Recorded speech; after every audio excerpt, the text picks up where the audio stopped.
दर्शकों, इस वक्त मैं मौजूद हूँ मीरा रोड के शिवार गार्डन के पास, जहाँ पर जो है आज शिवसेना एकनाथ शिंदे गुट का जो है पदाधिकारी निर्धार मेड़ावा का जो है आयोजन किया गया था। और इस मेड़ावा के थ्रू उन्होंने जो है चुनाव का बिगुल बजा दिया है। और इस सभा में जो है महाराष्ट्र के उप मुख्यमंत्री एकनाथ शिंदे जी आए थे, मगर उन्होंने पूरा जोर दिया है कि इस शहर में भी जो है महायुति की मार्फत ही जो है चुनाव होने चाहिए और शहर में अगर विकास चाहिए तो महायुति की सरकार आनी ही चाहिए। तो ये उस मंच से रूबरू होते हुए जानने की कोशिश करते हैं कि उपस्थित मान्यवरों ने क्या कहा है। जमीन आसमानचा फरक आहे आणि हा फरक जर कोणामुळे झाला असेल तर फक्त आणि फक्त आपले लाडके उपमुख्यमंत्री आदरणीय एकनाथ शिंदे साहेबांमुळे। मला आठवतंय जेव्हा खऱ्या अर्थानं आम्ही बाळासाहेबांचे विचार घेऊन या महाराष्ट्रामध्ये पुढे चाललो होतो, आमच्या सर्वांचे नेते म्हणून एकनाथ शिंदे साहेब समोर होते। आम्ही गुवाहाटीला होतो आणि मला साहेबांनी विचारलं, अरे बाबा काही मीरा भाईंदरला काही प्रॉब्लेम नाही ना? बोललो साहेब, मी इथं गुवाहाटीला आहे, परंतु मीरा भाईंदरला प्रॉब्लेम असे आहेत की लोक बोलत आहेत रस्त्यावर खड्डे की खड्ड्यामध्ये रस्ते, लोक बोलत आहेत मीरा भाईंदरची मेट्रो कधी येणार, लोक बोलत आहेत मीरा भाईंदरला पाणी कधी मिळणार, कारण तुमच्याच माध्यमातून आपल्याला सूर्या डॅममधून 218 MLD पाणी मिळत आहे। लोक बोलतात स्वर्गीय बाळासाहेब ठाकरे कलादालन गेल्या अनेक वर्षापासून चालू आहे, ते काम का बंद आहे? लोक बोलतात लता मंगेशकर नाट्यगृह अजून पूर्ण का होत नाही? लोक बोलतात घोडबंदर किल्ला का अपूर्ण आहे?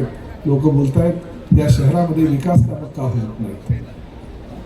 तर साहेबांना मी शब्द टाकला की साहेब, माझी एक विनंती आहे, आपण राज्याचे आता मुख्यमंत्री होणार आहात, नगर विकास खात्याचे आपण मंत्री आहात, जर काही मला द्यायचं असेल त्या मीरा भाईंदर शहरातील विकास कामांसाठी निधी द्या। आणि मी साहेबांना एक पत्र दिलं। आज मला अभिमानाने सांगावं असं वाटतं, एखाद्या आपल्या सहकार्यावर विश्वास टाकून एखादा राज्याचा प्रमुख नेता डोळे बंद करून जर सही करत असेल तर त्या सहकार्यावर त्याचा किती विश्वास असावा। मला असं वाटलं की साहेब बोलतील, अरे बाबा हे 10-20 कोटी 5-10 कोटी या विकासासाठी घे। मी साहेबांनी पूर्ण यादी दिली होती मीरा भाईंदरची, ती यादी होती जवळजवळ 1800 कोटी रुपयाची। मोठ्या संख्येने आपण उपस्थित झालेला आहात। इकडे पण आहेत लाडक्या बहिणी, इकडे पण आहेत, यहाँ भी है वहाँ भी है, सभी जगह लाडली बहना है और लाडले भाई भी है, उनका भी मैं स्वागत करता हूँ। आपले मनापासून स्वागत। खरं म्हणजे नगरपालिकेच्या निवडणुका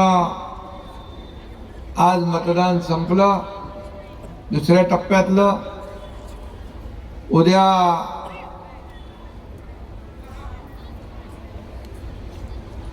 रिझल्ट येईल, निकाल जाहीर होतील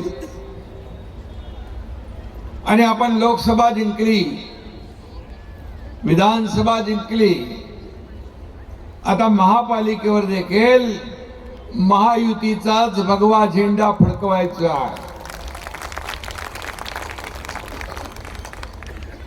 आपली युती विचारधारेवर झालेली आहे आणि ही विचारधारा बाळासाहेबांच्या विचारांची आहे। धर्मवीर आनंद दिघे साहेबांच्या दिलेल्या शिकवणीतून ही विचारधारा पुढे आली आहे आणि विचारधारा देशाच्या देशभक्तीची आहे, राष्ट्रभक्तीची आहे आणि आपली विचारधारा विकासाची आहे, विकासाची आहे, डेव्हलपमेंट। मी नेहमी सांगतो 3 गोष्टी सगळ्यात महत्त्वाच्या आहेत आणि तिन्ही काय? 1 नंबर डेव्हलपमेंट, दुसरा नंबर डेव्हलपमेंट आणि तिसरी नंबर डेव्हलपमेंट। आणि मग मीरा भाईंदर मध्ये जे काम झालेलं आहे ते आपण पाहतोय। आपण सत्तेसाठी खुर्चीसाठी एकत्र आलेलो नाही, आपण एक विचारधारा घेऊन एकत्र आलोय, विकासाचा अजेंडा आपला घेऊन एकत्र आलोय. आणि विधानसभेमध्ये माझ्या लाडक्या बहीण आणि भावांनी विरोधकांचा टांगापलटी केलेला आहे. आता त्यांचे घोडे फरार करायचे आहे महापालिकेमध्ये. करणार ना? सभी लोग करेंगे.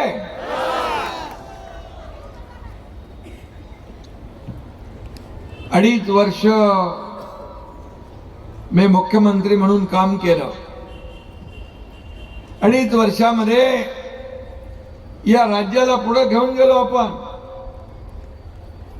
गेल्या वेळी विरोधकांना जोर का झटका धीरे से दिया था, आता जोर का झटका जोर से देना है.